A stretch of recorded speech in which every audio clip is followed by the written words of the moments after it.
जय श्री राधे कृष्णा।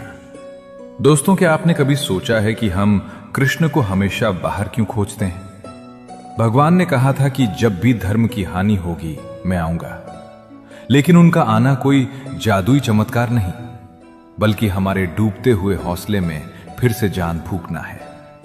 अगर आज आप भी खुद को अकेला महसूस कर रहे हैं तो इस वीडियो को पूरा देखिए। आपके मन की अशांति और जीवन का हर दुख खत्म हो जाएगा। जब दुनिया आपका साथ छोड़ दे तब भी अपने मन की उस आवाज को सुनना जो कहती है, उठो, तुम ये कर सकते हो। यही माधव का असली संदेश है।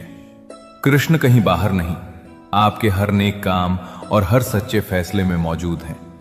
बस मुस्कुराइए और कहिए, हे कृष्ण, अब दौर आपके हाथ में है।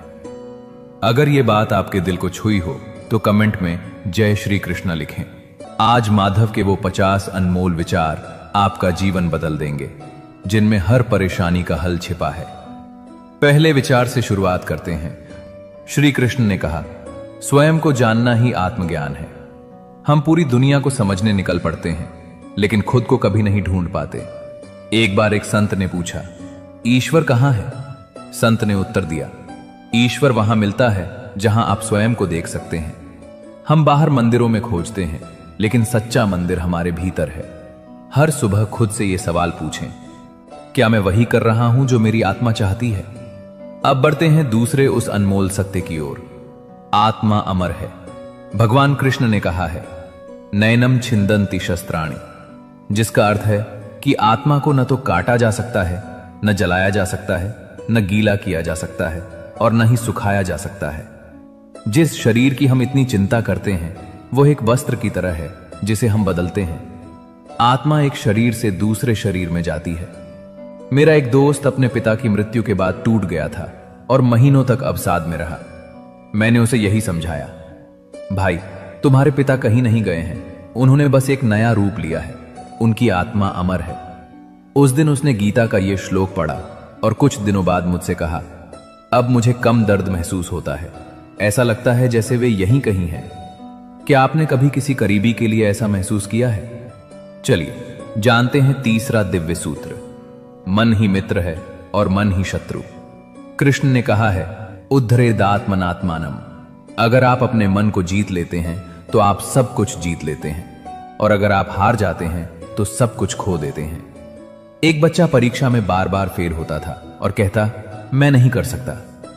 उसकी मां ने उसे रोज एक बात कहने के लिए प्रोत्साहित किया, मैं कर सकता हूं, मैं इसके योग्य हूं। धीरे धीरे वो बच्चा बदल गया। अगले साल वो पास हुआ और आज वो एक इंजीनियर है। अपने मन को रोज आत्मविश्वास से भरें। कृष्ण का चौथा उपदेश वर्तमान की ताकत सिखाता है। डरो मत, जो हुआ अच्छा हुआ, जो हो रहा है वो भी अच्छे के लिए है। ये विचार शायद सबसे ज्यादा चर्चित है। भगवान कृष्ण ने कहा है कि जो कुछ भी होता है वो ईश्वर की इच्छा से होता है। हम अक्सर किसी घटना के बाद दुखी हो जाते हैं और पूछते हैं, मेरे साथ ही ऐसा क्यों हुआ? लेकिन हम ये नहीं समझते कि जो आज हमारे खिलाफ लग रहा है वो कल हमारे लिए वरदान बन सकता है। एक बार एक सैनिक की नौकरी चली गई। वो बहुत दुखी था। फिर घर लौटकर उसने खेती शुरू की और थोड़े ही समय में उसका खेत बहुत मशहूर हो गया और आज वो एक सफल व्यवसायी है। अगर उसकी नौकरी नहीं छूटती तो वो अपनी आंतरिक प्रतिभा को कभी नहीं पहचान पाता। क्या आपने कभी सोचा है कि जो हुआ शायद वो जरूरी था? अगला यानी पांचवा विचार हमें मोह से मुक्त करता है। मोह और माया का बंधन। श्री कृष्ण ने गीता में स्पष्ट कहा है कि मोह सबसे बड़ा अंधकार है।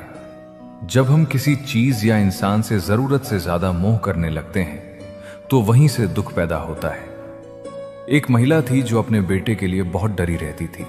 हर समय चिंता करती थी कि उसे कुछ हो ना जाए। एक दिन उसका बेटा बुरी संगत में पड़ गया। तब किसी ने उसे गीता का यह श्लोक बताया, मोह मत करो, प्रेम करो, लेकिन आसक्ति मत बनाओ। उस दिन के बाद उसने बेटे से मोह छोड़ दिया और उससे खुलकर बात करनी शुरू की। धीरे धीरे बेटा सही रास्ते पर आ गया। जैसे पतंग उड़ाते समय हम डोर ढीली और टाइट करते हैं, वैसे ही रिश्तों में हमें प्यार चाहिए, मोह नहीं। अब रुख करते हैं छठे अनमोल वचन की ओर।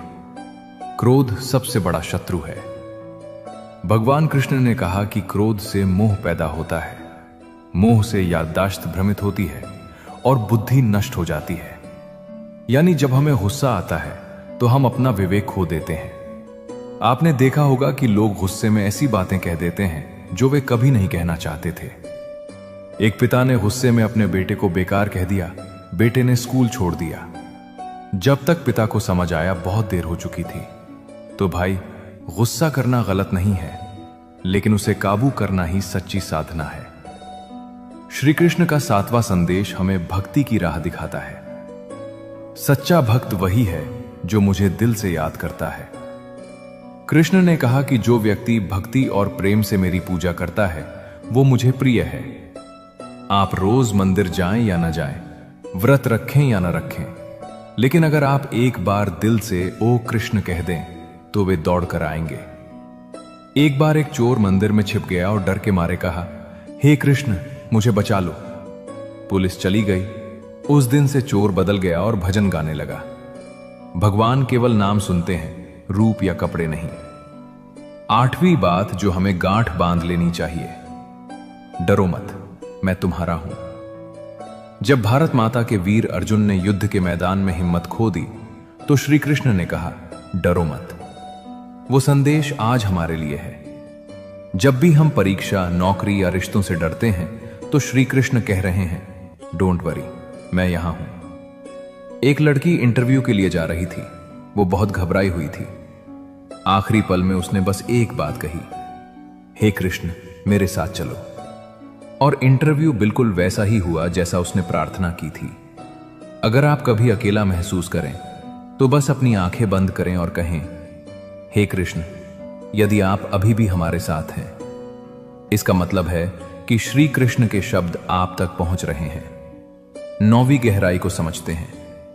आपकी परीक्षा उसी के द्वारा ली जाती है जिस पर आप भरोसा करते हैं। श्री कृष्ण ने अर्जुन को कभी अकेला नहीं छोड़ा, लेकिन हर मुश्किल मोड़ पर उसकी परीक्षा ली।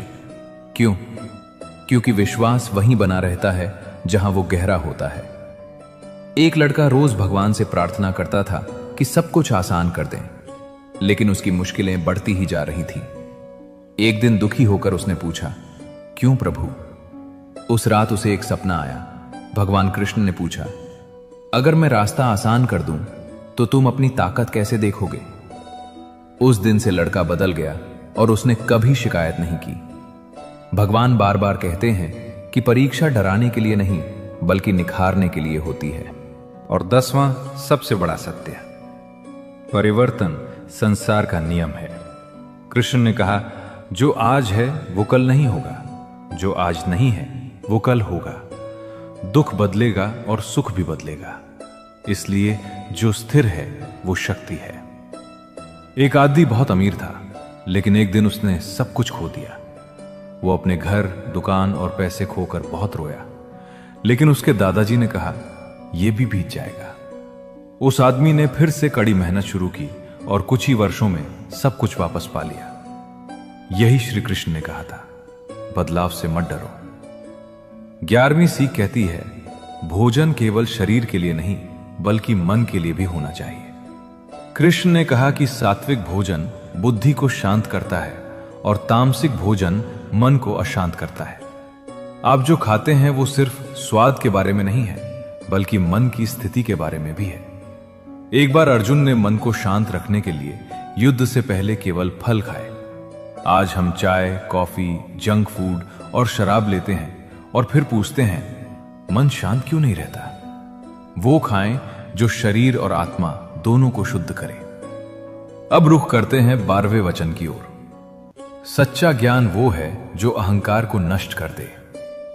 कृष्ण ने कहा कि ज्ञान विनम्रता देता है और अज्ञानता अहंकार। यदि शिक्षा के बावजूद हम दूसरों को कमतर समझते हैं तो यह ज्ञान नहीं, अहंकार है।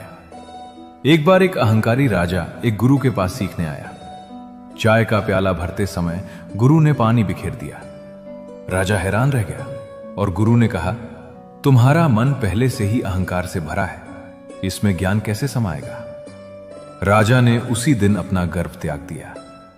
ज्ञान हमें झुकना सिखाता है, दबाना नहीं। श्री कृष्ण का 13वां संदेश है, सच्चा त्याग वो है जो भीतर से आता है। श्री कृष्ण ने कहा कि केवल वही सच्चा सन्यासी है जो इच्छाओं का त्याग करता है। केवल चीजों को छोड़ देना त्याग नहीं है। असली त्याग मन से लगाव और लालच को छोड़ना है। एक संत रोज मंदिर में फल चढ़ाते थे, लेकिन हमेशा मन में सोचते थे कि भगवान मुझे बदले में क्या देंगे। एक दिन उन्हें एहसास हुआ कि यह तो सौदा है। प्रेम वो है जहां कुछ पाने की इच्छा ना हो। बलिदान का अर्थ है बिना किसी शर्त के देना।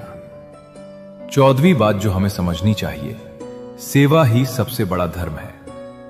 श्री कृष्ण ने गीता में कहा है कि जो दूसरों का भला करता है वो मुझे सबसे प्रिय है। सेवा केवल मंदिर में झाड़ू लगाना नहीं है। कभी कभी किसी बुजुर्ग को सड़क पार करने में मदद करना भी सेवा है। भूखे को खाना खिलाना भी सेवा है। एक बार एक बच्चा मंदिर गया और देखा कि एक भिखारी भूखा बैठा है। उसने अपना लंच उसे दे दिया। पुजारी ने कहा, तुम भगवान को कुछ चढ़ाए बिना दे रहे हो। बच्चे ने जवाब दिया, भगवान उस भिखारी के रूप में भूखे बैठे थे। पुजारी ने उसे गले लगा लिया। हर दिन सेवा का एक छोटा सा काम आपके जीवन को बदल देगा। 15वां विचार शांति का है। शांति ही शक्ति है। श्री कृष्ण ने कहा, सबसे अच्छा योग मन को शांत और स्थिर रखना है। लोग कहते हैं जवाब मत दो, चुप मत बैठो, लेकिन श्री कृष्ण कहते हैं शांति ही उत्तर है। एक बार दुर्योधन ने कृष्ण का अपमान किया, लेकिन कृष्ण मुस्कुराते रहे। क्यों? क्योंकि वे जानते थे कि समय अपना असर दिखाएगा। शांत व्यक्ति कमजोर नहीं बल्कि बुद्धिमान होता है। 16वीं गहराई को छूते हैं। संदेह आत्मा को खा जाता है। श्री कृष्ण ने अर्जुन से कहा, जिसके मन में संदेह है वो न इस लोक में सुखी है और न ही अगले लोक में। जब तक मन में संदेह है तब तक सुख नहीं है। एक पति अपनी पत्नी पर हमेशा शक करता था कि वो कहां जा रही है, किससे बात कर रही है। धीरे धीरे रिश्ता टूटने लगा। किसी ने उसे गीता का यह श्लोक समझाया, संदेह से बड़ा कोई विष नहीं है। अगर भरोसा दो तो पूरा दो, वरना मत दो। 17वां वचन हमें सिखाता है रिश्तों की मर्यादा। श्री कृष्ण ने दिखाया कि हर रिश्ता प्यार और गरिमा से बंधा था। मित्रता, आध्यात्मिक प्रेम, ममता और पत्नी का रिश्ता, वे कभी किसी एक में अति नहीं कर गए। आज हम किसी रिश्ते को इतना कस देते हैं कि वो टूट जाता है, या इतना ढीला छोड़ देते हैं कि वो बह जाता है। कृष्ण कहते हैं कि रिश्ते धागे की तरह होते हैं, खींचोगे तो टूटेंगे और ढीला छोड़ोगे तो बिखरेंगे, लेकिन संभाल कर रखोगे तो जुड़े रहेंगे। अब जानते हैं 18वां दिव्य सूत्र, मौन का महत्व। जब कृष्ण ने देखा कि कौरव नहीं मान रहे हैं तो वे चुप रहे। कभी कभी जवाब देना सही नहीं होता। एक बार अर्जुन बहुत क्रोधित हो गया और श्री कृष्ण मुस्कुरा रहे थे। अर्जुन ने पूछा, आप चुप क्यों हैं? कृष्ण ने कहा, क्रोध में बोला गया हर शब्द उस आग की तरह है जो रिश्तों को जला देती है। आज जब आपका झगड़ा हो तो शब्दों से नहीं, मौन से शुरुआत करें। 19वीं बात जो हमें साहस देती है, साहस ही नियति है। श्री कृष्ण ने कहा, उठो अर्जुन, अपनी शक्ति को पहचानो। कभी कभी हम किस्मत को कोसते हैं, लेकिन कृष्ण कहते हैं किस्मत भी उन्हीं का साथ देती है जो अपने लिए खड़े होते हैं। एक लड़की गरीब परिवार से थी। सबने कहा वो कुछ नहीं कर पाएगी। उसने रोज श्री कृष्ण से प्रार्थना की और साहस मांगा। आज वो एक IAS अधिकारी है। ईश्वर रास्ता दिखाते हैं, चलना हमें ही पड़ता है। अब बढ़ते हैं 20वें विचार की ओर। मृत्यु एक नया आरंभ है। श्री कृष्ण ने कहा, मृत्यु अपरिहार्य है, लेकिन हर अंत एक नई शुरुआत है।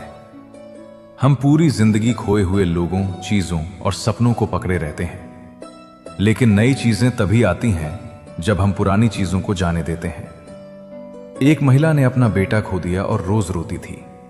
कृष्ण ने उसे बुलाया और कहा कि ऐसे घर से एक मुट्ठी चावल लेकर आओ जहां कभी कोई न मरा हो। वो गई, लेकिन उसे ऐसा कोई घर नहीं मिला।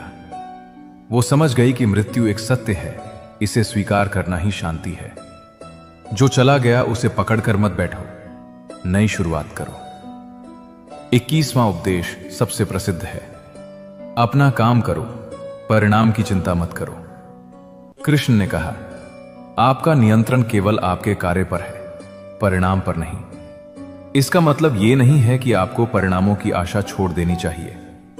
इसका मतलब है कि आपको केवल अपने काम पर ध्यान चाहिए। एक किसान रोज खेत जोतता था, बिना इस बात की चिंता किए कि बारिश होगी या नहीं। लोगों ने कहा मेहनत बेकार है, लेकिन उसने जवाब दिया, कृष्ण ने मुझे अपना काम करने को कहा है, बाकी उन पर है। और उस साल उसकी फसल सबसे अच्छी हुई। कर्म ही पूजा है। 22वीं सीख विश्वास के बारे में है। व्यक्ति वैसा ही बनता है जैसा वो सोचता है।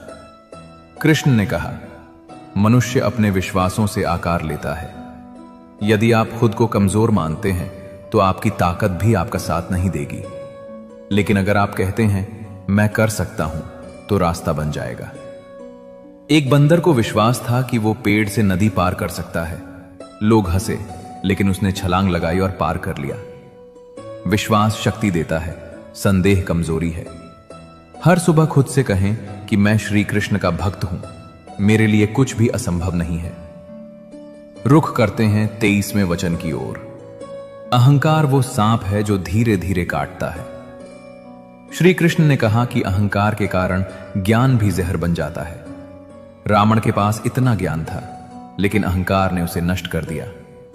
कंस शक्तिशाली था, पर उसका गर्व श्री कृष्ण के सामने चकनाचूर हो गया। एक साधु गर्व से कहता था कि मैं ईश्वर के सबसे करीब हूं। एक रात उसे सपना आया। कृष्ण ने कहा कि जिसे मैं सबसे करीब मानता हूं, वो तुम्हारे दरवाजे पर बैठा भक्त है जो खुद को कुछ नहीं मानता।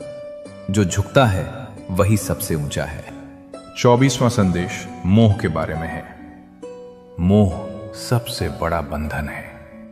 श्री कृष्ण ने कहा कि मोह दुखों की जड़ है।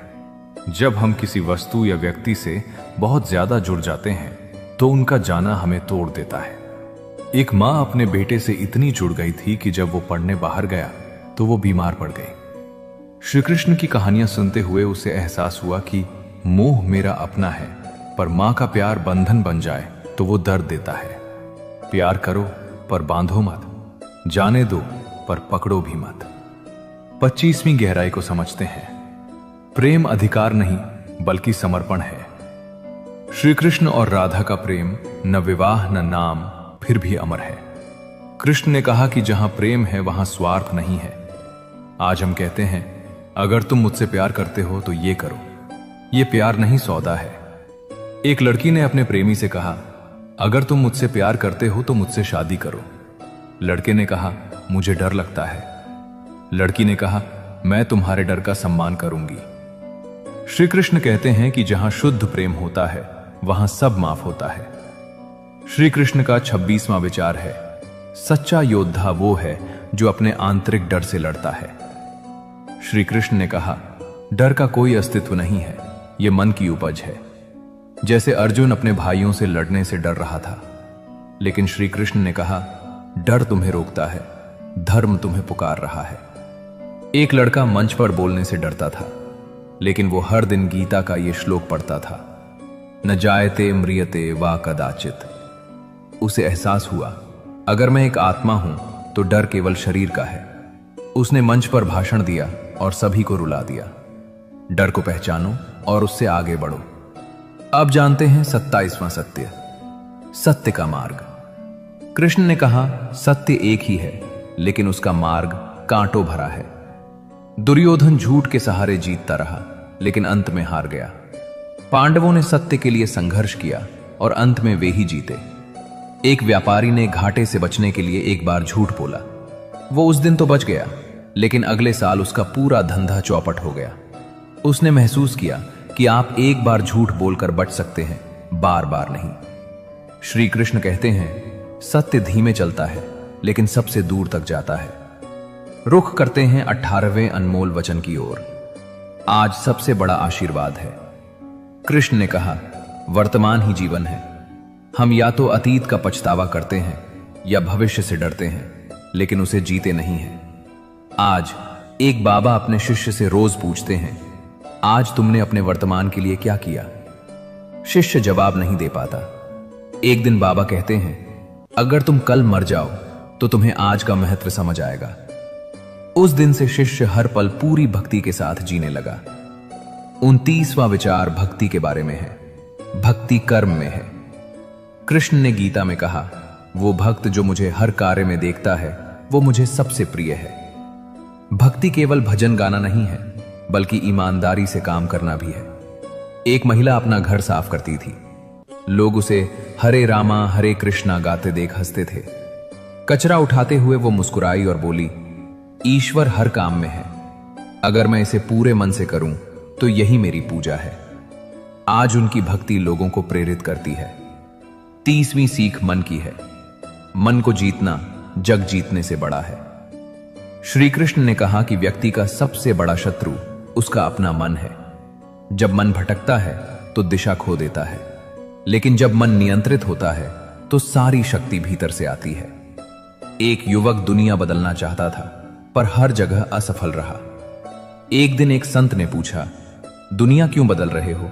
पहले अपना मन बदलो। उसने ध्यान किया, उसने खुद को समझा, और फिर वही युवक दूसरों को प्रेरित करने लगा। जानते हैं 31वां दिव्य सूत्र, विश्वास में चमत्कारी शक्ति होती है। कृष्ण ने कहा, जो खुद पर भरोसा नहीं करता उसे भगवान भी कुछ नहीं दे सकते। जब तक हमें खुद पर, अपने रास्ते पर और भगवान की कृपा पर भरोसा नहीं होता, हर रास्ता अधूरा लगता है। एक बार एक गांव में सूखा पड़ा था। सब प्रार्थना करने आए, लेकिन एक बच्चा छाता लेकर आया। लोगों ने पूछा, पानी कहां है? बच्चे ने जवाब दिया, मैं बारिश के लिए प्रार्थना करने आया हूं। अगर मैं छाता नहीं लाऊंगा तो मैं कैसे मानूंगा कि बारिश होगी? उसका विश्वास ही उसकी सबसे बड़ी प्रार्थना थी। 32वीं गहराई को छूते हैं। ज्ञान अहंकार को मिटाता है।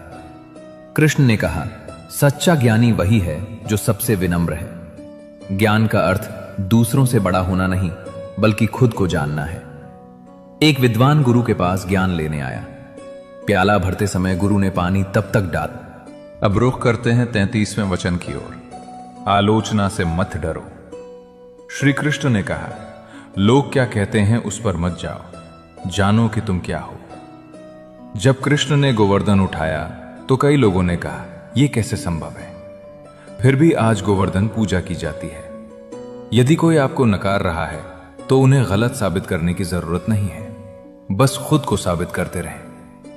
34वीं बात इच्छाओं की है। इच्छाओं पर नियंत्रण।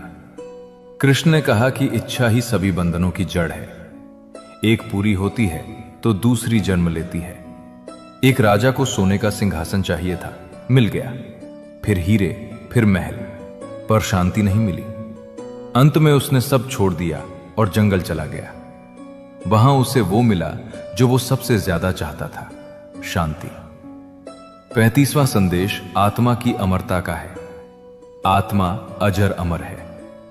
कृष्ण ने कहा कि आत्मा न तो जन्म लेती है और न ही मरती है। जिस शरीर को हम आज अपना मानते हैं वो केवल एक वस्त्र है। मां अपने बेटे की मृत्यु के बाद टूट गई थी। श्री कृष्ण की शिक्षाओं ने उसे उठाया। वो कहीं नहीं गया, उसने बस एक नया शरीर लिया है। जैसे आप रोज कपड़े बदलते हैं, वैसे ही आत्मा शरीर बदलती है। 36वीं गहराई को छूते हैं। संतुलन ही सच्चा योग है।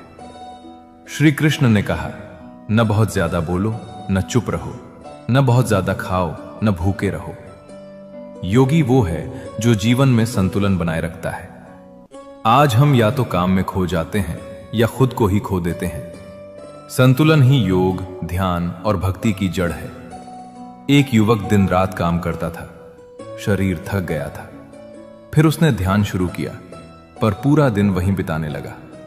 गुरु ने कहा, तुम फिर एक तरफ झुक गए हो। जो दोनों को संतुलित करता है वही सही रास्ते पर है। अब जानते हैं 37वां सत्य, जिसने खुद को समझ लिया उसने ईश्वर को पा लिया। श्री कृष्ण ने कहा, जो अपने मन को समझता है वो मुझे जानता है।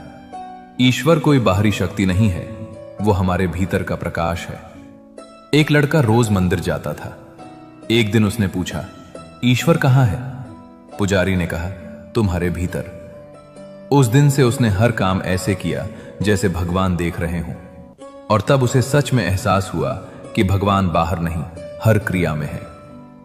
38वीं सीख सेवा के बारे में है। सेवा ही सच्ची पूजा है। कृष्ण ने कहा, जो दूसरों की सेवा करता है वो मेरा सच्चा भक्त है। मंदिर में फूल चढ़ाना अच्छा है, पर भूखे को खाना खिलाना और भी बड़ा है। एक युवक रोज माला जपता था, पर उसकी मां बीमार थी। वो कहती, बेटा पानी दे दो। वो कहता, मां माला पूरी कर लूं। एक दिन कृष्ण सपने में आए। बेटा मुझे माला नहीं चाहिए थी, मैं तो तुम्हारी मां के गले लगकर पुकार रहा था। वो रो पड़ा और समझ गया कि सेवा ही सबसे बड़ी साधना है।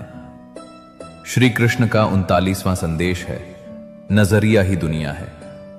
कृष्ण ने कहा, दुनिया वैसी नहीं है जैसी दिखती है, ये वैसी है जैसा आप सोचते हैं।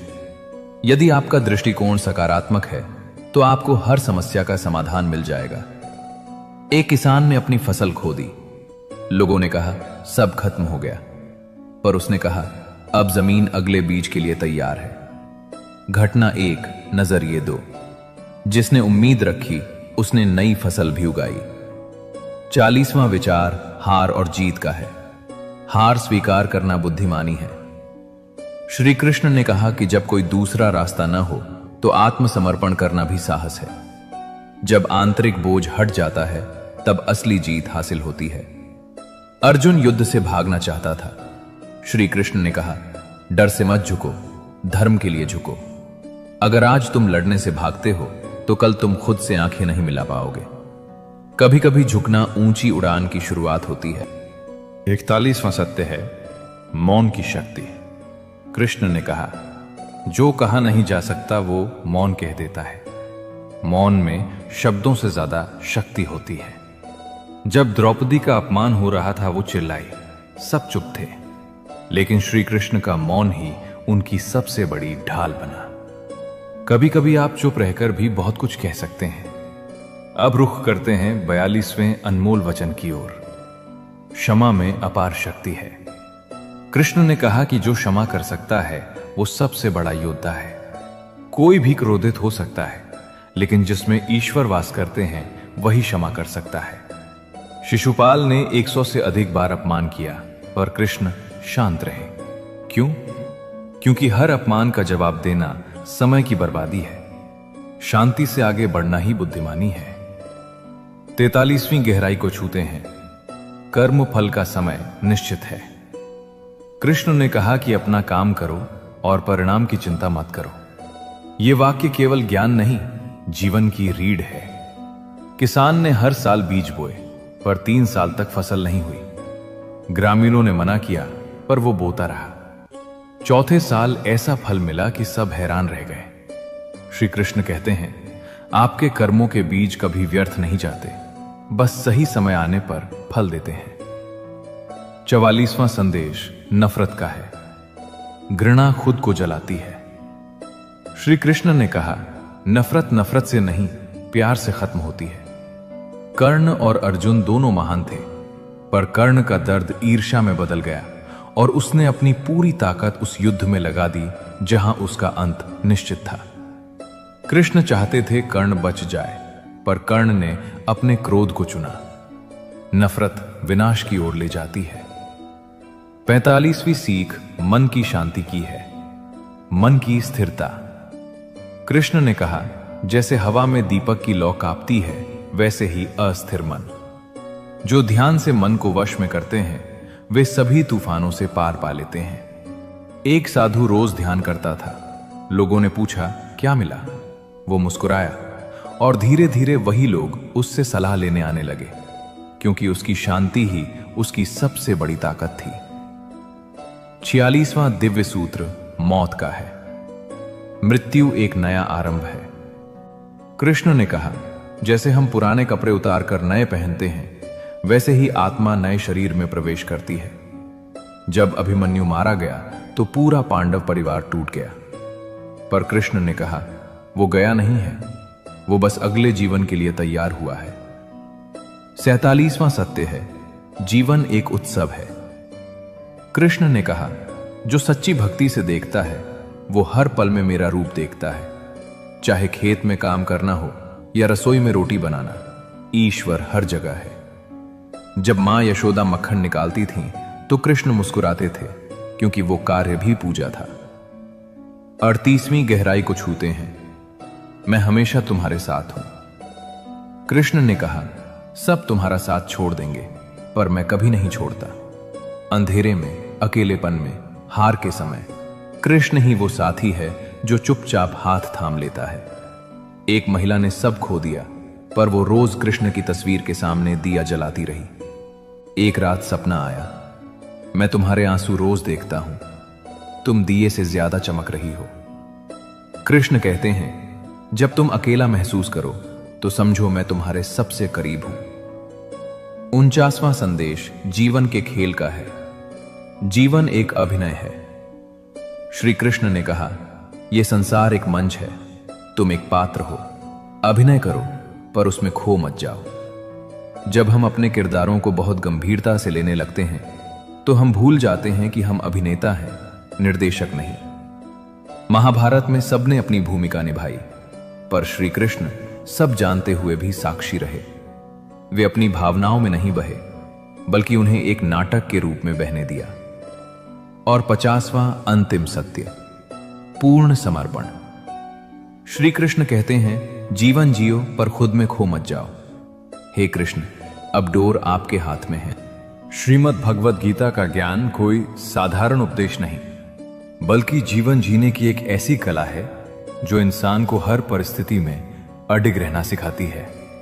और जब हम इसे आज की बोलचाल की भाषा में समझते हैं तो इसका सबसे पहला और बुनियादी नियम कर्म निकल कर आता है, जिसका सीधा सा मतलब है कि आपका हक सिर्फ अपनी मेहनत पर है, उसके फल पर नहीं।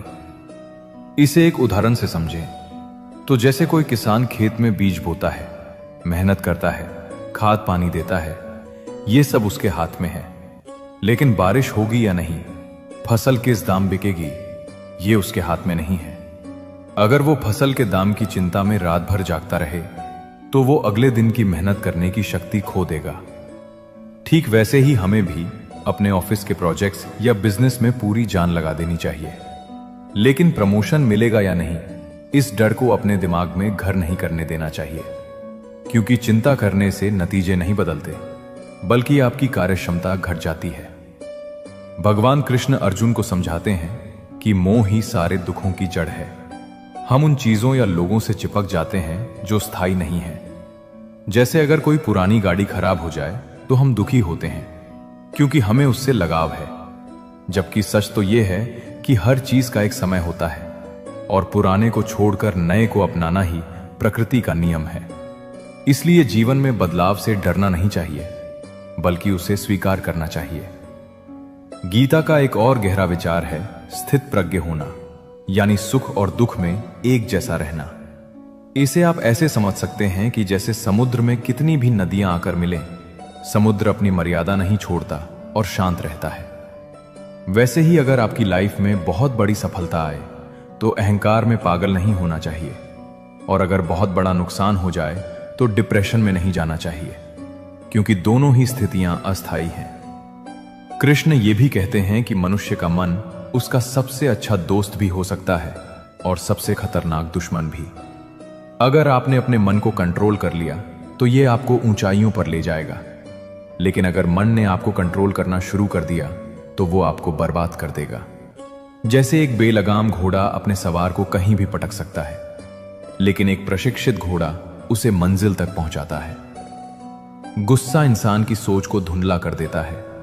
जब हमें गुस्सा आता है तो हमारी याददाश्त कमजोर हो जाती है और हम भूल जाते हैं कि सामने वाला कौन है और हम क्या बोल रहे हैं, जिसका नतीजा बाद में पछतावे के रूप में निकलता है। इसलिए युद्ध के मैदान में भी कृष्ण अर्जुन को शांत रहकर लड़ने की सलाह देते हैं, क्योंकि गुस्से में लिया गया कोई भी फैसला सही नहीं हो सकता। इसके अलावा गीता स्वधर्म की बात करती है, जिसका मतलब है कि अपनी प्रकृति को पहचानो और वो काम करो जिसके लिए तुम बने हो, न कि वो काम जो समाज या पड़ोसी को अच्छा लगता हो। जैसे एक मछली अगर चिड़िया बनने की कोशिश करेगी और पेड़ पर चढ़ने का कंपटीशन लड़ेगी तो वो पूरी जिंदगी खुद को नाकाम समझेगी, जबकि पानी में वो बेजोड़ है। वैसे ही हर इंसान के अंदर एक खास टैलेंट होता है और उसे दूसरों की नकल किए बिना अपने कर्तव्य पथ पर आगे बढ़ना चाहिए। आत्मा की अमरता का संदेश हमें निडर बनाता है। श्री कृष्ण कहते हैं कि जैसे हम पुराने कपड़े उतारकर नए पहनते हैं, वैसे ही आत्मा पुराना शरीर छोड़कर नया धारण करती है। इसलिए हारने का या मिट जाने का डर मन से निकाल देना चाहिए, क्योंकि जो सत्य है वो कभी नष्ट नहीं हो सकता। भक्ति और समर्पण का अर्थ ये नहीं कि काम छोड़कर बैठ जाओ, बल्कि इसका अर्थ है कि अपने हर काम को ईश्वर की सेवा समझकर करो। जब आप अपना काम भगवान को समर्पित कर देते हैं तो आपके अंदर से स्वार्थ खत्म हो जाता है, और जब स्वार्थ खत्म होता है तो तनाव अपने आप गायब हो जाता है। इसी गहराई में उतरते हुए कृष्ण कहते हैं कि हे पार्थ, तू व्यर्थ की चिंता क्यों करता है? तू किससे डरता है? क्योंकि तुझे मारने वाला या पैदा करने वाला कोई और नहीं, बल्कि तू स्वयं अपनी नियति का निर्माता है। इसे आज के दौर में देखें तो हम अक्सर अपनी नाकामियों का दोष किस्मत या दूसरों पर मढ़ देते हैं, लेकिन गीता सिखाती है कि हमारी परिस्थितियां हमारे विचारों का ही परिणाम है। जैसे यदि कोई व्यक्ति नकारात्मक सोचता रहता है तो उसे हर अच्छे अवसर में भी बुराई नजर आती है। वहीं एक सकारात्मक व्यक्ति कांटों के बीच भी गुलाब ढूंढ लेता है। कृष्ण समझाते हैं कि श्रद्धा और विश्वास में बहुत बड़ी ताकत है। यदि इंसान को खुद पर और उस परम शक्ति पर भरोसा हो तो वो बड़े से बड़ा पहाड़ भी हिला सकता है। इसका उदाहरण हम उन लोगों में देखते हैं जो शून्य से शुरुआत करते हैं और अपनी मेहनत व अटूट विश्वास के दम पर साम्राज्य खड़ा कर देते हैं। गीता में आहार और विहार यानी आपके खाने पीने और रहने के तरीके पर भी बहुत जोर दिया गया है, क्योंकि जैसा अन्न वैसा मन। अगर आप तामसिक और अशुद्ध भोजन करेंगे तो आपका मन भी अशांत और क्रोधित रहेगा, जबकि सात्विक भोजन आपके विचारों में शुद्धता और शांति लाता है। इसे ऐसे समझें कि जैसे एक गंदे शीशे में आप अपना चेहरा साफ नहीं देख सकते, वैसे ही अशुद्ध खान पान और बुरी आदतों से घिरा मन सत्य को नहीं पहचान पाता। भगवान ये भी कहते हैं कि ज्ञान ही इस दुनिया में सबसे पवित्र चीज है, और जो व्यक्ति ज्ञान प्राप्त कर लेता है वो अज्ञान के अंधेरे से बाहर निकल आता है। ये ज्ञान सिर्फ किताबी नहीं बल्कि अनुभव का ज्ञान है। जैसे तैरने की किताब पढ़ने से कोई तैराक नहीं बनता, पानी में उतरना पड़ता है, वैसे ही गीता के उपदेशों को सिर्फ सुनने से काम नहीं चलेगा, उन्हें अपने व्यवहार में उतारना होगा। समाज में रहते हुए हम अक्सर लोक संग्रह की बात भूल जाते हैं, यानी समाज के भले के लिए काम करना।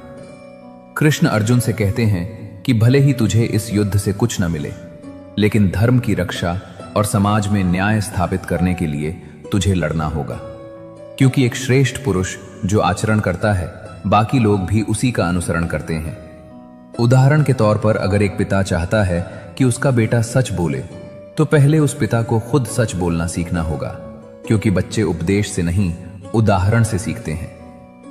गीता हमें यह भी सिखाती है कि अहंकार इंसान का सबसे बड़ा दुश्मन है। मैं और मेरा के चक्कर में इंसान ये भूल जाता है कि वो इस विशाल ब्रह्मांड का एक छोटा सा हिस्सा है। जिस दिन इंसान ये समझ जाता है कि वो सिर्फ एक माध्यम है, उसका सारा तनाव खत्म हो जाता है। जैसे एक बांसुरी खुद नहीं बजती, उसके भीतर की हवा उसे संगीत देती है, वैसे ही हमारे भीतर की प्राण शक्ति ही हमसे काम करवा रही है। दान और सेवा के महत्व को समझाते हुए कृष्ण कहते हैं कि जो दान बिना किसी दिखावे के और सही पात्र को दिया जाए वही सात्विक है। आज के सोशल मीडिया के दौर में जहां लोग मदद करने से ज्यादा फोटो खिंचवाने में यकीन रखते हैं, वहां गीता का यह संदेश बहुत प्रासंगिक है कि दाएं हाथ से दान दो तो बाएं को पता न चले। आत्ममंथन और एकांत की महत्ता बताते हुए कृष्ण कहते हैं कि जो व्यक्ति अपने आप में खुश रहना सीख जाता है, उसे दुनिया की कोई भी ताकत दुखी नहीं कर सकती। हम अपनी खुशी बाहर की चीजों में ढूंढते हैं, नई गाड़ी, बड़ा घर या दूसरों की तारीफ, लेकिन ये सब क्षणभंगुर है। असली खुशी तो हमारे भीतर है, जिसे मेडिटेशन और आत्मज्ञान से पाया जा सकता है। जीवन के संघर्षों से भागना समाधान नहीं है, बल्कि अर्जुन की तरह गांडीव उठाकर उनका सामना करना ही वीरता है। क्योंकि भागने वाला व्यक्ति कभी न कभी फिर उसी मोड़ पर खड़ा होगा जहां से वो भागा था। इसलिए समस्याओं को चुनौती की तरह स्वीकार करो। तो प्यारे श्रोताओं, ये थे भगवद गीता के 50 अमृत विचार। प्रत्येक विचार में जीवन बदलने की शक्ति है। यदि इस यात्रा ने आपको प्रेरित किया है तो कृपया हमारे चैनल कृष्णा वंदन को सब्सक्राइब करें